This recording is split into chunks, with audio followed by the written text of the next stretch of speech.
Book of the Secrets, a new commentary. Discourse number 1, given in Bombay, India. Life is a paradox, and to reach near, you have to travel far. And that which is already achieved, you have to achieve it again. Nothing is lost. Man remains natural. Man remains pure. Man remains innocent. But only he forgets it. The purity is not disturbed. The innocence is not destroyed. But only a deep forgetfulness is there. So that which is to be achieved, you are already. In essence, nothing new is to be achieved. You have only to discover, uncover, unfold that which is already the case. Hence both the difficulty of spiritual endeavor and the simplicity. I say both. It is very simple if you can understand. It is very difficult because to understand that which you have completely forgotten, that which is so obvious that you never become aware of it, that which is just like your breathing. It goes on continuously, uninterruptedly. But because it goes on continuously, uninterruptedly, you need not be aware of it.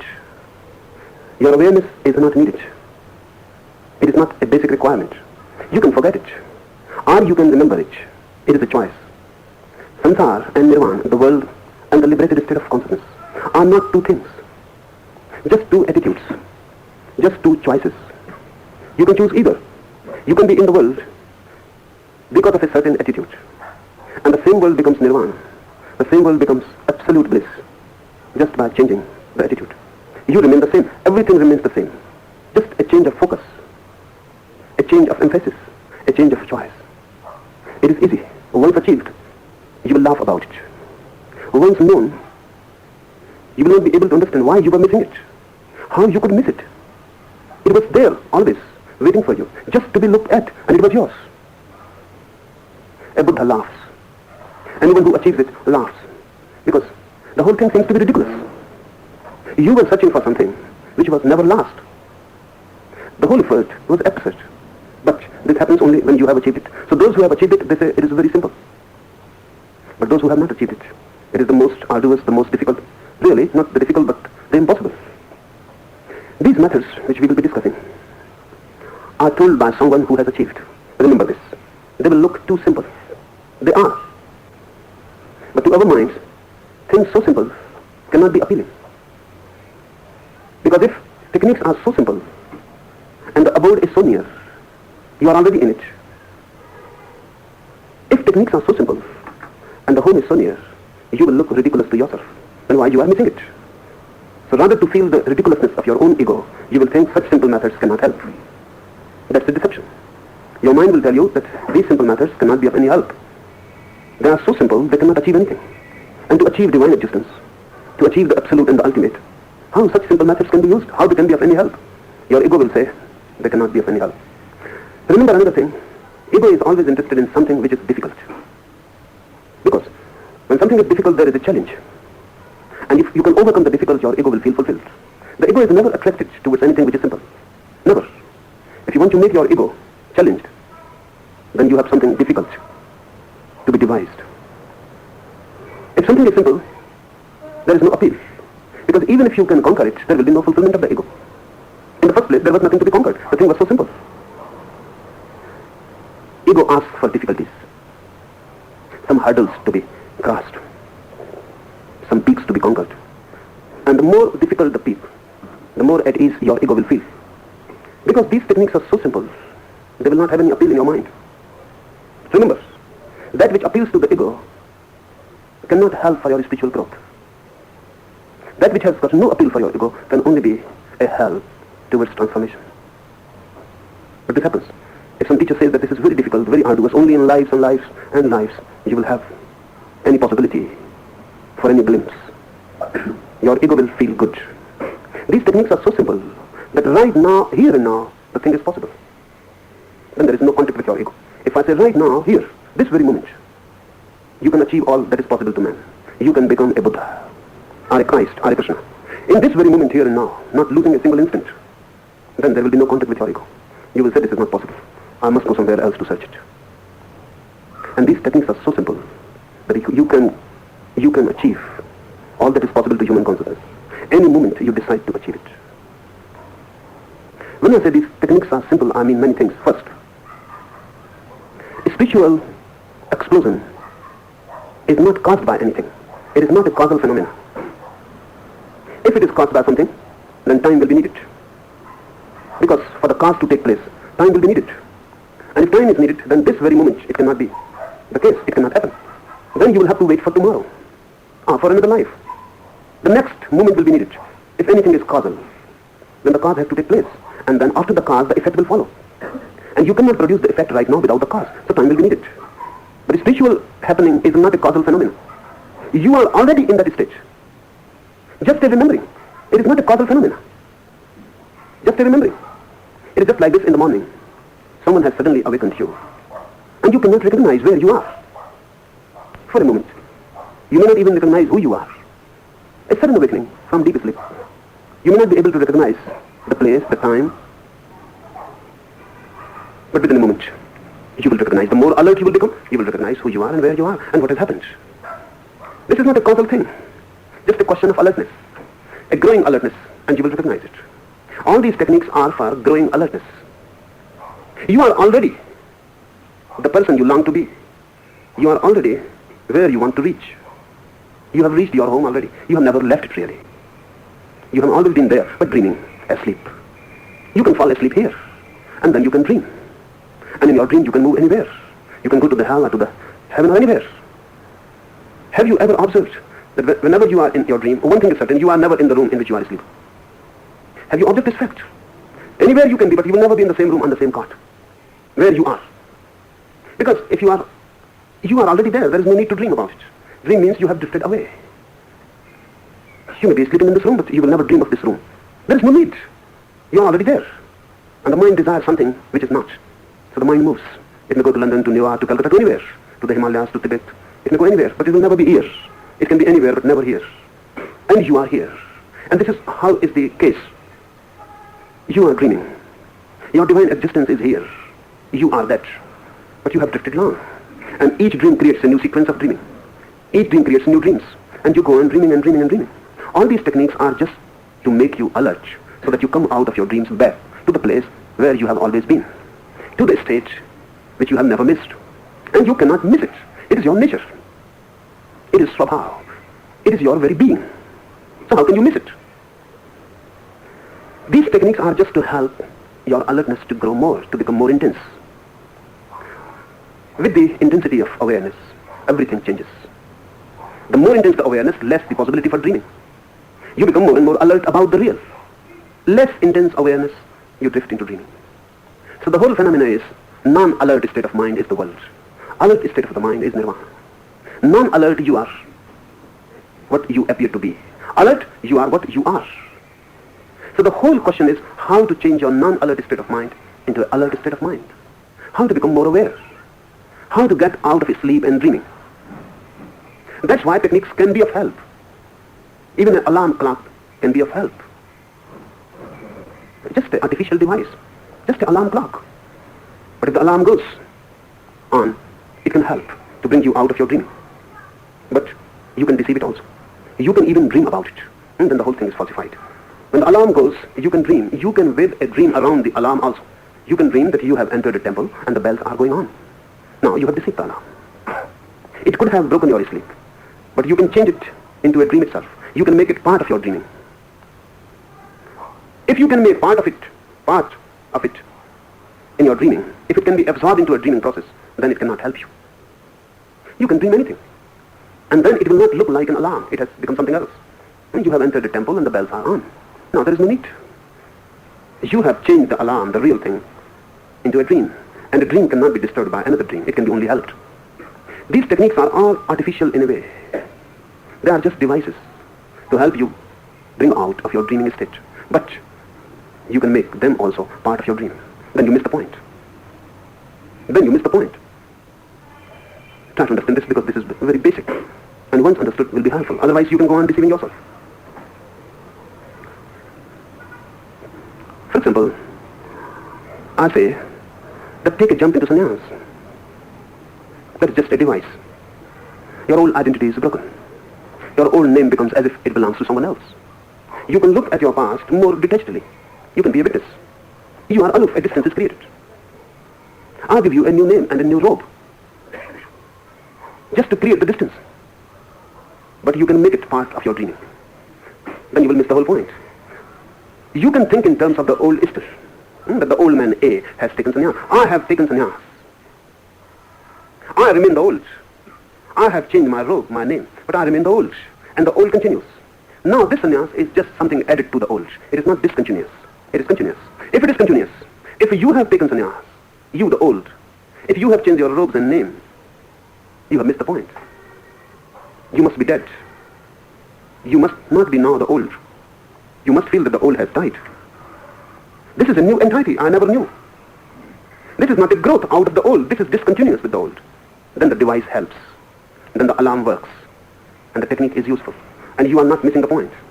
All these techniques are such. You can miss, you can use. It depends. But remember well, the techniques are just techniques. If you understand the spirit, you may even become alert without any technique. For example, the alarm clock may not be needed. Go deeply in it. Why you need an alarm clock? If you want to get up early in the morning at 3, why you need an alarm clock? Deeply, you know that you can deceive yourself. And deeply you know that if you really want to get up at 3, you will get up at 3 and no clock is needed. But with the clock, the responsibility is put off. Now you will not be responsible. Now if something goes wrong, the clock will be responsible. You can sleep now with ease. Now the clock is there. You can sleep without any disturbance.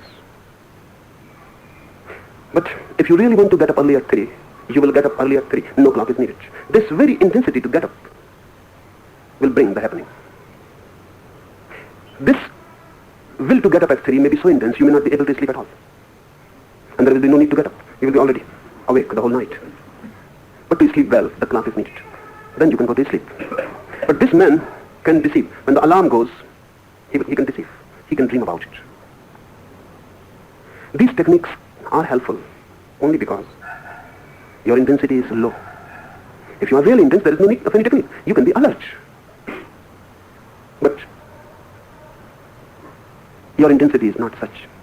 Then, even with the technique, you may start dreaming. And many possibilities are there. The first possibility is that you will not believe that such simple techniques can be of any help. This is the first thing. Then there is no contact. Second, you may think that a very, very long process is needed. It will come gradually. But there are certain things will only happen suddenly. They never come gradually. I am reminded, Mullah Nasruddin was asked to give his blessings to one of his neighbor's son on his birthday. So he said, "Son, I hope you live 120 years plus 3 months." So everything was okay, but this plus 3 months. The son asked, "But why? It is okay, 120 years, but why plus 3 months?" So Mullah Nasruddin said, "I would not like you to die so suddenly. Just 120 years and you die suddenly. I would not like you to die so suddenly. That's why plus 3 months. But even plus 3 months, you will die suddenly. Anyway, whenever you are going to die, you will die suddenly. Every death is a sudden death. No death is gradual. Because either you are alive or dead, and there is no gradual process. One moment you are alive and next moment you are dead. And there is no time process. Death is sudden. Samadhi is also sudden. Spiritual explosion is also sudden. It is like death. It is more like death than like life. It is sudden. It can happen any moment. If you are ready, these techniques can be of help. They will not bring it gradually. They will really bring you gradually to be ready for the sudden happening. Remember this distinction. They are preparing you. So the sudden samadhi happens. These techniques are not techniques for samadhi. They are techniques to prepare you. And then samadhi happens. So it depends on you how you use these techniques. So don't think that a very long process is needed, because that may be just a trick. Mind is a very long process. So you can postpone. You can say, tomorrow I will do it. The day after tomorrow. And you can go on postponing forever. A postponing mind goes on, always postpone. It is not a question that you are going to do it tomorrow. This is only a question you are not going to do it today. That's all. Tomorrow will be a today. And the same mind will say, okay, I'm going to do it tomorrow. And remember, you never postpone for years. You always postpone for one day. Because if you postpone for years, you cannot deceive yourself. You say it is only a question of one day. Just today I'm not doing it. Tomorrow I will do it. And the gap is so small that you never feel you are postponing it forever. Tomorrow never comes. It is always today. And this mind which thinks in terms of tomorrow will always think in terms of tomorrow. And it never comes. It has never been. It will never be. All that you have got is this very moment. So don't go on postponing. Now we will enter the technique. First technique. At the start of sneezing, during fright, in anxiety, above a charge, flying in battle, in extreme curiosity, at the beginning of hunger, at the end of hunger, be uninterruptedly aware. Looks so simple. At the start of sneezing, during fright, in anxiety, or before hunger, or after hunger, be uninterruptedly aware. Many things have to be understood. Very simple acts like sneezing can be used as devices. Because however simple they look, they are very complex. And the inner mechanism is a very delicate thing. Whenever you feel that the sneeze is coming, become alert. And the sneeze may not come at all. It may simply disappear. Because sneeze is a non-voluntary thing. Unconscious, non-voluntary. You cannot sneeze voluntarily. You cannot will it. Or can you? How helpless man is. You cannot will a single sneeze. Try whatsoever. You cannot bring it out. A single sneeze, such a small thing. But you cannot will it. It is non-voluntary. Volition is not needed. It is not by our mind. It is by our total organism, by our total body. And the second thing, when you become alert when the sneeze is coming, you cannot bring it, but when it is coming, if you become alert, it may not come. Because something new you are bringing to the process, the alertness, it may disappear. But when the sneeze disappears and you are alert, a third thing, first sneeze is non-voluntary. You bring a new thing. Second, alertness. When the alertness comes, sneeze may not. If really you are alert, it will not. It may not happen at all. Then third thing happens. The energy that was going to be released through a sneeze, where it will move? It moves to your alertness. Suddenly there is a flash, a lightning. You become more alert. The energy that was going to be thrown by a sneeze moves into alertness. You become suddenly more alert. In that flash, in that lightning, even enlightenment is possible. That's why I say these methods are so simple, they look absurd. Their promise seems to be too much. Just through sneezing, how one can become enlightened. But sneezing is not just sneezing, you are totally involved in it. Whatsoever you do, or whatsoever happens to you, is a total involvement. Observe again, whenever a sneeze happens, you are totally in it. The whole body, the whole mind. It is not just your nose where the sneeze is happening. Your every fiber, every cell of the body is involved in it. A subtle trembling, a subtle wavering goes all over the body, and with it, the whole body becomes concentrated. And when the sneeze has happened, the whole body relaxes. But it is difficult to bring alertness to it. If you bring alertness to it, it will not happen. And if it happens, you can know that the alertness was not there. That's why, be alert. At the start of sneezing, because if it has started, nothing can be done. The arrow has gone. You cannot change it now. The mechanism has started, the energy is on release. It cannot be stopped. Can you stop a sneeze in the middle? How can you stop it in the middle? By the time you are ready, it has already happened. You cannot stop it in the middle. Just in the beginning, become alert. The moment you feel the sensation that it is coming, become alert. Close your eyes, be meditative. Bring your total consciousness to the focus. Just where you are feeling the sensation of a coming sneeze. Just in the beginning. Remain alert. The sneeze will disappear. And the energy will be transformed into more alertness. And because in the sneeze, the whole body is involved, the whole mechanism is involved, it is a release mechanism. And you are alert at that moment. There will be no mind. There will be no thought, no meditation. In a sneeze, thinking stops. That's why so many people like snuff. It unburdens them. Their mind feels more relaxed. Because for a moment, thinking stops.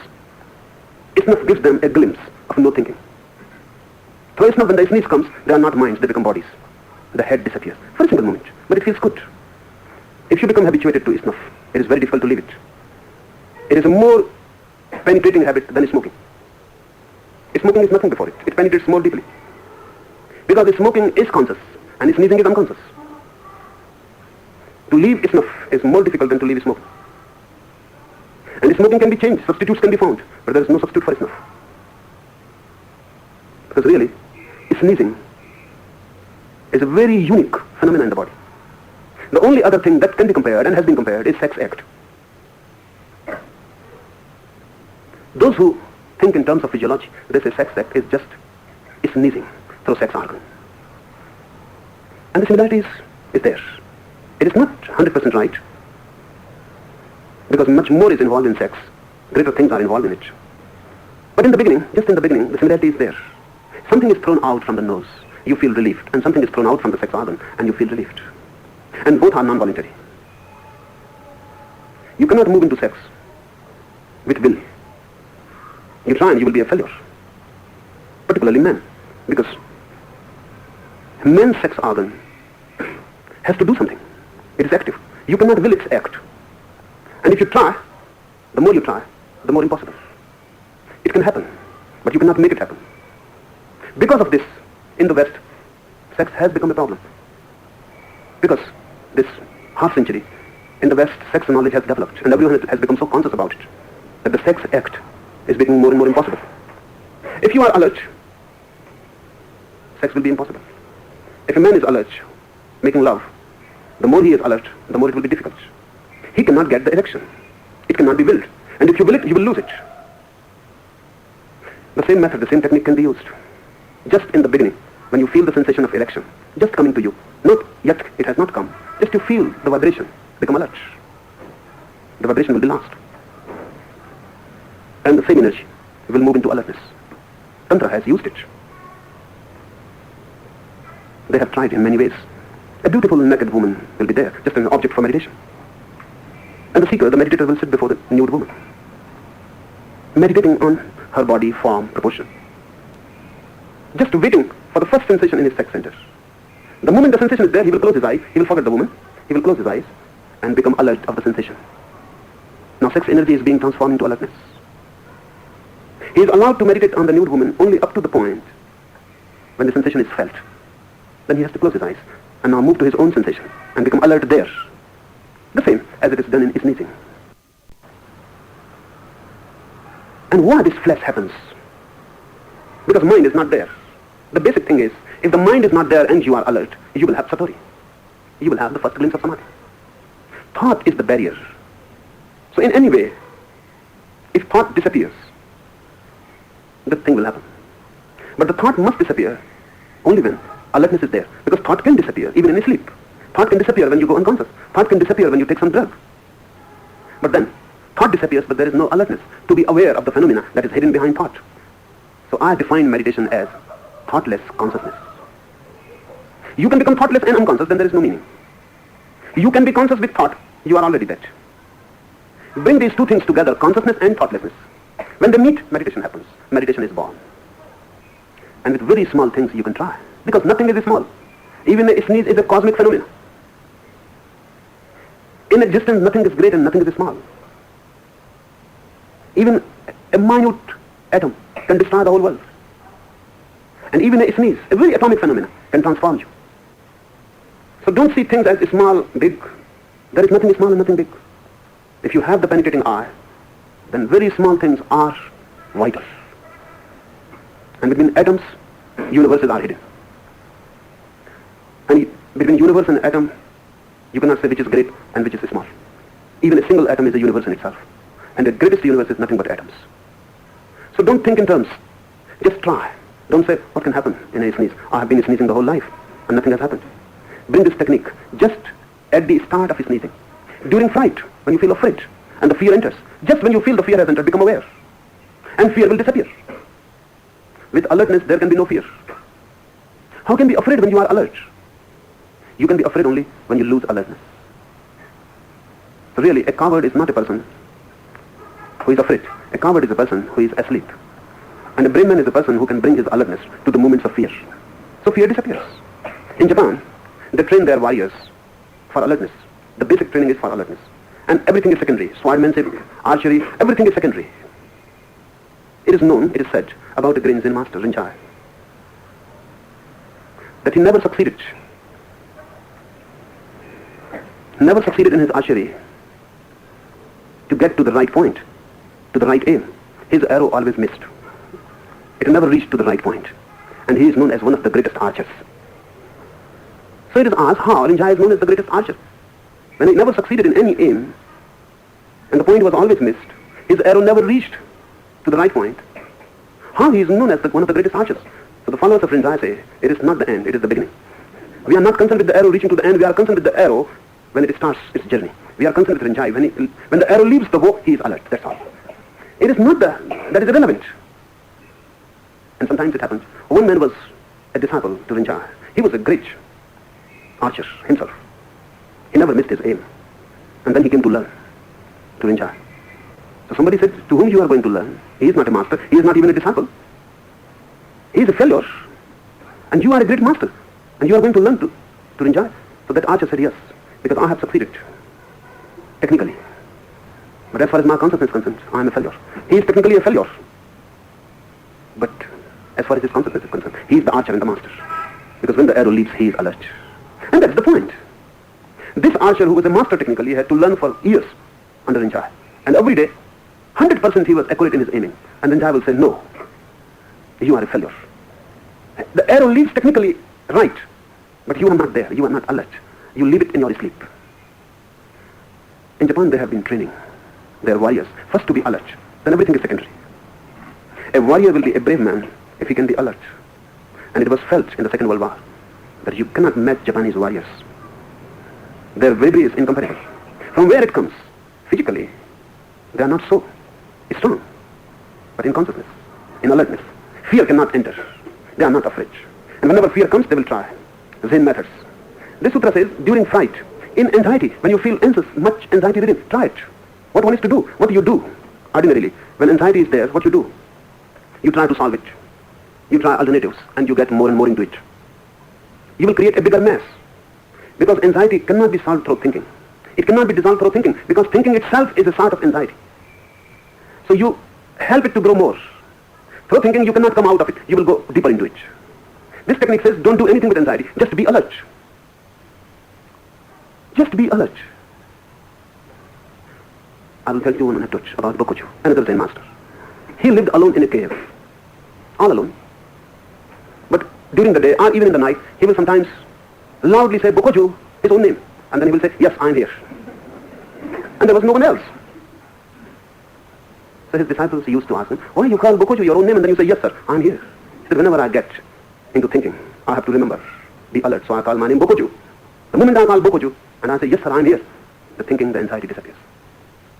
Then, in his last days, for 2 or 3 years, he never called his name Bokoju, and never had to reply, yes, sir, I am here. So his disciples asked, Master, now you never do that. So he said, but now Bokoju is always there. He is always there and there is no need. Before, I used to miss him. Sometimes the anxiety will take me, cloud me all over. And Bokoju was not there, then I have to remember Bokoju, and the anxiety will disappear. Try this. This is a beautiful thing. Try your name. When you feel deep anxiety, just try your name, Bokoju. Any name, but your name. And then reply it, yes, sir, I am here, and feel the difference. The anxiety will not be there. At least for a single moment, you will have a glimpse beyond the clouds. And that glimpse can be deepened. Once you know that if you become alert, anxiety is not there. It disappears. You have come to a deep knowing of your own self and the mechanism of inner workings. Above a chasm, flying in battle, in extreme curiosity, at the beginning of hunger, at the end of hunger, be uninterruptedly aware. You can use anything. Hunger is there, become alert. What you do when you feel hunger is there? What has happened? When you feel hunger, you never see it as something happening to you. You become hunger. You feel, I am hungry. The real feeling is, I am hunger. But you are not hunger. You are conscious of it. It is something on the boundary happening. You are the center who has become aware of it. It is an object. You remain the subject. You are a witness. You are not hunger. Hunger is happening to you. You were there when hunger was not. And you will be there when hunger will have gone. So hunger is an accident. It happens to you. Become alert. Then you will not be identified with it. If you feel hunger, become alert that hunger is there. Look at it. Encounter it. Face it. What will happen? The more you become alert, the far away hunger will be felt. Less alert, nearer. If you are not alert, exactly at the center, you will feel, I am hunger. If you become alert, hunger is thrown away. Hunger is there, you are here. Hunger is an object, you are a witness. Fasting has been used only because of this, for this technique. Fasting in itself of no use. If you are not doing this technique with hunger, fasting is foolish. Just foolish. Of no use. Mahavir used fasting with this technique, and Jains have been using simply fasting without this technique. Then it is foolish. You are just destructive. And it cannot be of any help. You can be hungry for months and identified with hunger that I am hungry. Useless, harmful. There is no need to go on a fast. Every day you can feel it, but there are problems. That's why fast may be helpful. Ordinarily, we stuff ourselves barefoot before we feel hunger. In the modern world, there is no need to feel hunger. You have a time fixed for your meals you take. You never ask whether the body is feeling hungry or not. Fixed hours and you take your meal. Hunger is not felt. You may say that no, when it is 1 o'clock, I feel hungry. That may be a false hunger. You feel because it is 1 o'clock. Your time. Someday you can play a trick. Tell to your wife or your husband to change the clock, and it is 12 and the clock shows it is 1. You will feel hunger. Or it is already 1 hour past. It is 2 exactly and the clock shows 1. Then you feel hunger. You look at the clock and you feel hunger. This is artificial, false. It is not real. So fasting may be helpful. If you fast, then for 2 or 3 days you will feel false hunger. Only after the 3rd or 4th day, real hunger will be felt. Your body will demand, not the mind. When mind demands, it is false. When the body demands, it is real. And when it is real, and you become alert, you become totally different from your body. Hunger is a body phenomenon. Once you can feel that hunger is different from you, and you are a witness to it, you have transcended the body. But you can use anything. These are just examples. This technique can be used in many ways. You can devise your own way. But insist on one thing. If you are trying it with hunger, then go on trying at least for 3 months with hunger. Then only someday you will be disidentified with your body. Don't change it every day. Because a deepening is needed in any technique. So for 3 months, choose anything. Stick to it. Apply the technique. And go on working with it. And always remember, in the beginning, in the middle, it will be very difficult. Because once the identity is felt that you are hungry, you cannot change it.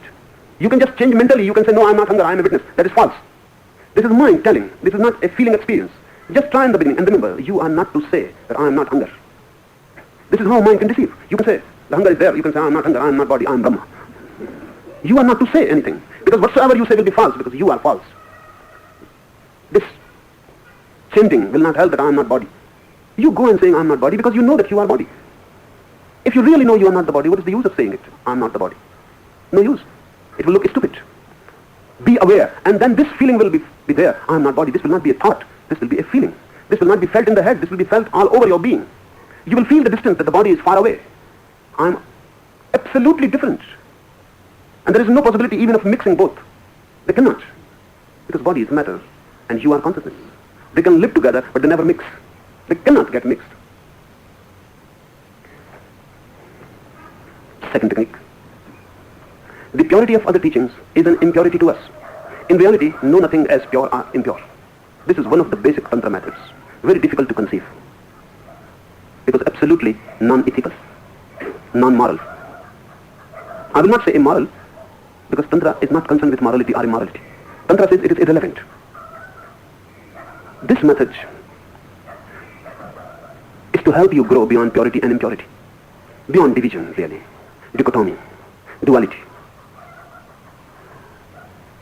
Tantra says existence is non-dual. It is one. And all distinctions are man-created. All distinctions, remember. Distinctions as such are man-created. Good, bad, pure, impure, moral, immoral, virtue, sin, all concepts are man-created. They are attitudes of man. They are not real.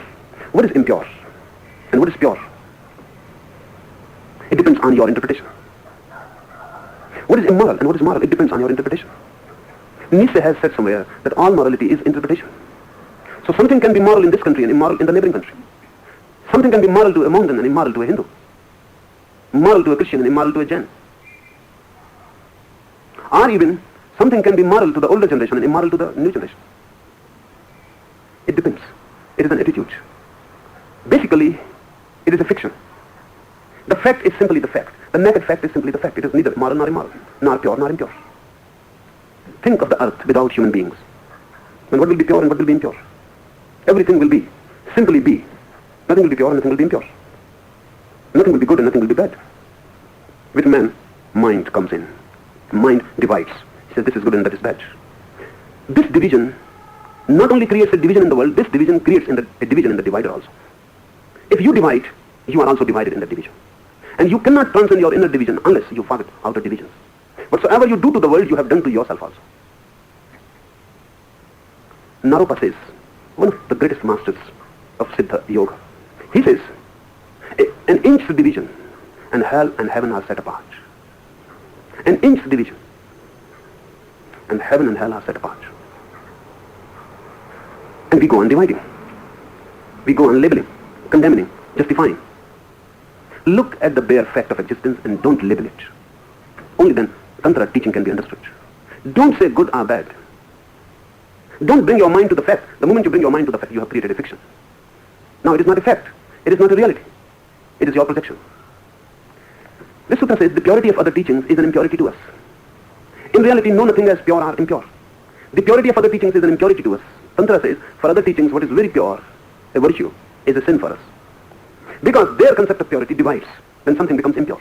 If you call a man saint, you have created the sinner. Somewhere you will have now to condemn someone. Because the saint cannot exist without the sinner. And look now at the absurdity of our efforts. And we go on trying to destroy sinners. And we conceive and hope a world where there will be no sinners, only saints. This is nonsense. Because saints cannot exist without sinners. They are the other aspect of the same coin. You cannot destroy one aspect of the coin. They both will exist. Sinners and saints both are part and parcel of one thing. If you destroy the sinners, saints will disappear from the world. But don't be afraid, let them disappear. Because they have not proved of any worth. Sinners and saints are both parts of one interpretation, of one attitude to look at the world. To say this is good and this is bad. And you cannot say this is good unless you say that that is bad. The bad is needed to define Osho, Vigyan Bhairav Tantra, Volume 2.